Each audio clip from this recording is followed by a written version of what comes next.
வணக்கம் நண்பர்களே, நாம் இன்னைக்கு இந்த வீடியோவில் என்ன ஒரு முக்கியமான தகவலை பற்றி தெரிஞ்சு கொள்ள போகிறோம் அப்படின்னு சொல்லிட்டு பார்த்தீங்கன்னா, தவேகா தலைவர் விஜய் மற்றும் அவருடைய மனைவியான சங்கீதா விஜய் வந்து செங்கல்பட்டு குடும்ப நல நீதிமன்றத்தில் கொடுத்திருந்த அந்த விவாகரத்து வழக்கு தான் பெரிய சர்ச்சையை இன்னைக்கு இணையதளத்தில் ஏற்படுத்திக்கிட்டு வருது. நாளுக்கு நாள் அந்த விவாகரத்தை பற்றின பல செய்திகள் வந்து இன்னைக்கு வந்தவண்ண இருக்கு. அதை பற்றின நிறைய திரைத்துறையை சார்ந்த நிறைய பேர் வந்து விஜய் மேலே குற்றச்சாட்டுகளையும் த்ரிஷா மேலேயும் நிறைய குற்றச்சாட்டுகளை முன்வச்சிட்டு வராங்க. அந்த நிலையில் பார்த்திபன் த்ரிஷாவோட சர்ச்சை வந்து பெரிய அளவில் போயிட்டு இருக்குது. மாற்றி மாற்றி மன்னிப்பு கேட்குறதும் இல்லை அதுக்கு பதிலடி கொடுக்கறதுமா நிறைய கண்டனம் தெரிவிக்கிற விஷயங்களும் இதில் நடந்துட்டு இருக்கு. கடைசியாக பார்த்திபன் வந்து நீ ஒரு மூணாவது மனுஷி, சங்கீதா இருக்கிற வரைக்கும் நீ வந்து விஜய் பொறுத்த வரைக்கும் ஒரு மூணாவது மனுஷி தான். அவங்க தான் வந்து விஜயோட முதல் மனைவி. அந்த இடத்த உன்னால் எப்போவுமே பிடிக்க முடியாது. 40 வயசு ஆனாலும் உனக்கு கொஞ்சம் கூட அறிவே இல்லை.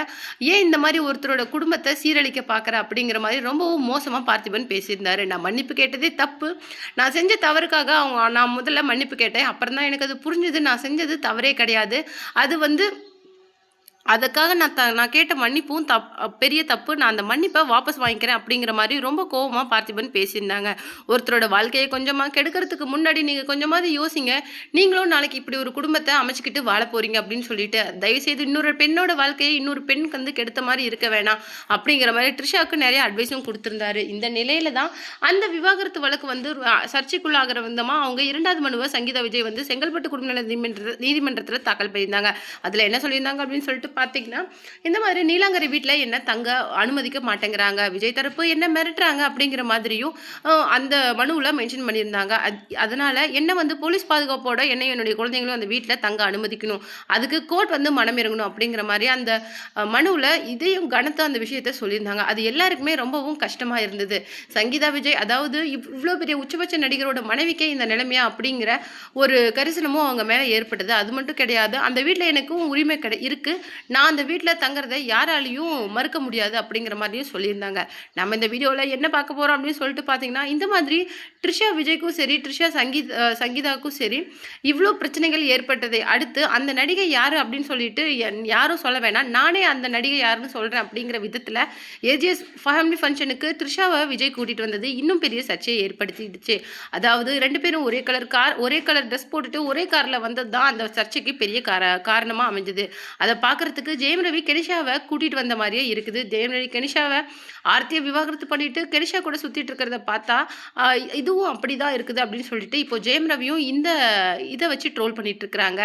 கண்டிப்பாக அதே மாதிரி எம்ஜிஆர் மாதிரி ஒரு ஆட்சி அமைப்பேன் அப்படின்னு சொல்லிட்டு இருந்த தளபதி விஜய் வந்து இன்னைக்கு ட்ரிஷா கூட திரியறதை பார்த்தா ஒருவேளை ஜெயலலிதா அம்மா கூட சேர்ந்து எம்ஜிஆர் ஆட்சி அமைச்சாரே அந்த மாதிரி இருக்குமோ அப்படிங்கிற மாதிரி ஒரு கேள்வியும் விமர்சனங்களையும் இன்னைக்கு வந்து மக்கள் வந்து முன் வச்சுட்டு வராங்க. இந்த நிலையில தான் இந்த பிரச்சனையை ஒட்டுமொத்தமாக முடிச்சிடலாம் அப்படிங்கிறதுக்காக ஜேசன் சஞ்சயும் சரி, தவேகா தலைவர் விஜயும் சரி லண்டன் போயிருக்கிறதா ஒரு தகவல் வந்தது. அந்த விஷயத்தை வந்து இப்போ வந்து நாம டீட்டெயிலாக பார்க்க போகிறோம். அதில் என்ன சொல்லியிருந்தாங்க அப்படின்னு சொல்லிட்டு பார்த்தீங்கன்னா, தவேகா தலைவர் விஜயும் ஜேசன் சஞ்சயும் 2 பேரும் சங்கீதா விஜயை மீட் பண்ணுறதுக்காக லண்டன் போயிருக்காங்க. அங்கே பல விஷயங்களை அவங்க 2 பேருமே பேசியிருக்காங்க அப்படிங்கிற மாதிரி ஒரு தகவல் வந்து இப்போ வெளியாயிட்டு இருக்கு. அதில் என்ன சொல்லியிருக்காங்க அப்படின்னு சொல்லிட்டு பார்த்தீங்கன்னா, என்ன பிரச்சனை இருந்தாலும் நம்ம அப்புறமா பேசிக்கலாம், தயவு செய்து நீ வந்து இந்த விஷயத்தில் இவ்வளோ சீரியஸ் ஆக வேண்டிய எந்த தேவையும் கிடையாது அப்படிங்கிற மாதிரி சொல்லியிருக்காங்க. நான் ரொம்ப வருடங்களாக இந்த விஷயத்தில் எந்த விதமான உண்மையும் கிடையாது அப்படின்னு சொல்லிட்டு உனக்கு எவ்வளவோ புரிய வைக்க நான் ட்ரை பண்ணியிருக்கேன், ஆனால் அதில் நான் தோற்று போயிட்டேன் அப்படிங்கிறத நான் இப்போ ஒத்துருக்கேன் அப்படிங்கிற சொல்கிறாங்க.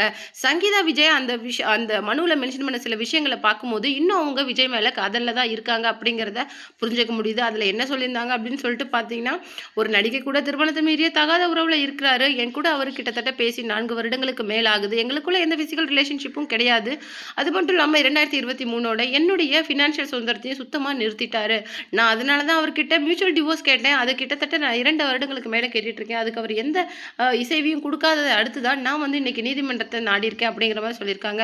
இந்த கேஸோட விசாரணை ரொம்பவும் சீக்கிரட்டாக நடக்கணும், இதில் மீடியாவோட தலையீடு சுத்தமாக இருக்கக்கூடாது, இந்த கேஸை பற்றின எந்த விவரங்களும் வெளியிலையும் போகக்கூடாது அப்படின்னு சொல்லிட்டு நிறைய கண்டிஷனையும் சங்கீதா விஜய் கொடுத்துருக்காங்களாம்.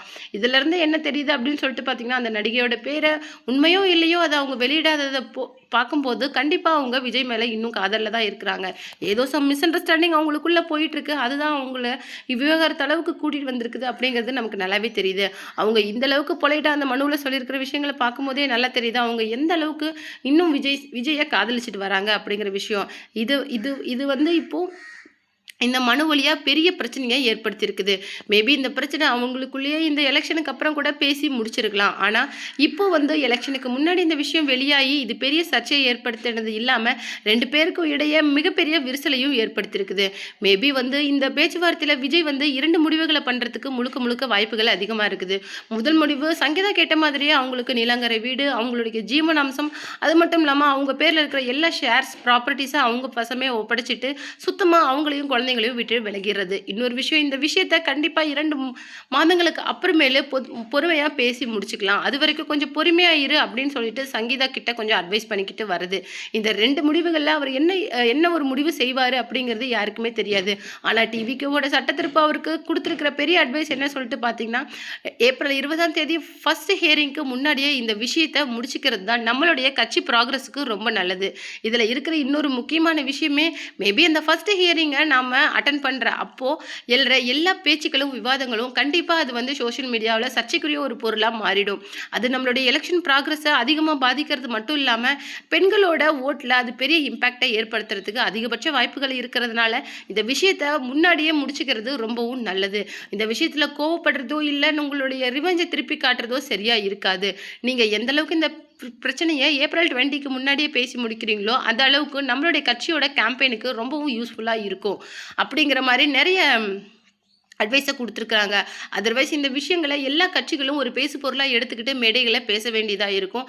நம்ம கட்சி நிர்வாகிகளுக்கு வேணா நம்ம சுற்றறிக்கை மாரி விட்டு, இத பத்தின எந்த பேசு பொருளையும் பேசக்கூடாது, விவாதம் பண்ணக்கூடாது, அறிக்கை விடக்கூடாது, பதிவிடக்கூடாது அப்படின்னு நாம ஸ்ட்ரிக்ட்டா வார்ன் பண்ணலாமே தவிர, மத்தவங்களுக்கு அந்த கடிவாளத்த நம்மளால போட முடியாது. தயவுசெய்து இதில நீங்க கொஞ்சம் யோசிச்சு பொறுமையா முடிவெடுக்கிறது தான் சரியா இருக்கும். அப்படிங்கிற மாரி நெறைய அட்வைஸ டிவிகேயோட சட்டத்தரப்பு வந்து விஜய்க்கு குடுத்துருக்கிறதா அட்வைஸ் பண்ணியிருக்காங்க. அத பொறுத்து அவர் வந்து இப்போ அர்ஜென்ட்டா அவரும் ஜேசன் விஜயும் லண்டன் பறந்திருக்கிற இந்த விஷயம் தான் இப்போ சோஷியல் மீடியால வைரலா போகுது. மேபி இந்த விவாகரத்து வழக்குல நெறைய திருப்பங்கள் வரும் அப்படின்னு சொல்லிட்டு இதுலருந்து எதிர்பார்க்கப்படுது. அது அது எப்போ அப்படின்னு கன்ஃபார்ம் ஆச்சு அப்படின்னு சொல்லிட்டு பார்த்தீங்கன்னா, ஜேசன் விஜய் ஈரோட்ல இருந்த அந்த அவருடைய படப்பிடிப்பை நடத்தி முடிச்சிட்டு இருந்தாரு. அவருடைய சிக்மா படத்தோட ஷூட்டிங் வந்து அங்க நடந்துட்டு இருந்த நிலையில நெறைய தொழிலாளர்கள் வந்து, "அம்மா, அப்பா நல்லா இருக்காங்களா தம்பி? ஃபேமிலில எல்லாரும் நல்லா இருக்காங்களா?" அப்படின்னு சொல்லிட்டு அந்த தொழிலாளர்கள் ரொம்ப ஆசையா ஜேசன் சஞ்சய பார்த்து பேசும்போது அவங்க என்ன சொல்லியிருக்காங்கன்னா, "எல்லாரும் ரொம்ப நல்லா இருக்காங்க. அப்பாவோட இந்த செயல்பாடுகளுக்கு கண்டிப்பா நீங்க ஆதரவு குடுக்கணும்." அப்படிங்கிற மாரி சொல்லியிருக்காரு. "நீங்கலாம் எப்படி வேலை பண்றீங்க? உங்களுக்கு சம்பளம்லாம் கரெக்ட்டா கிடைக்குதா?" அப்படிங்கிற மாரி நெறைய அவங்க கிட்ட கேட்டிருக்காரு. அது மட்டும் இல்லாம, "நீங்க கண்டிப்பா சாப்பிட்டு தான் போணும்." அப்படிங்கிற மாரி அவங்களுக்கு சாப்பாடும் அரேஞ்ச் பண்ணி குடுத்துருக்காராம். அவர பார்க்கும்போது அப்படியே விஜய் சார பார்த்த மாரியே இருக்குது. அவ்ளோ பக்குவம், அவ்ளோ அன்பா பேசுறாரு. கண்டிப்பா வந்து அவங்களுடைய ஃபேமிலில எந்த பிரச்சனையா இருந்தாலும், அது சீக்கிரம் முடிஞ்சிரணும் அப்படின்னு சொல்லிட்டு நாங்க ஆண்டவன பிரார்த்தனை பண்றோம். அப்படிங்கிற மாரி சொல்லியிருந்தாங்க. ஏன்னா, இவ்ளோ பெரிய பணக்கார வீட்டு பிள்ளை கொஞ்சம் கூட ஒரு பந்தா இல்லாம எங்க கூட தோள் மேல கைய போட்டு பேசுறது எங்களுக்கே ரொம்பவும் கூச்சமா இருந்தது. இந்த மாதிரி இவ்ளோ பெரிய பெரிய இடத்து பிள்ளைக்கு இவ்ளோ பக்குவம் இருக்கிறது கண்டிப்பா இந்த வளர்ப்புல தான். இது அவங்களுடைய அம்மாவோட வளர்ப்புன்னு தான் நாங்க சொல்லுவோம்." அப்படிங்கிற மாதிரி ரொம்பவும் அழகா ஜேசன் சஞ்சய் கிட்ட அவங்க நடந்துக்கிட்டாங்க. ஈரோ அடுத்த டிவிகேவோட மாநாடு ஈரோட்ல நடக்க போகுது அப்படிங்கிறது இன்னொரு முக்கியமான தகவல்.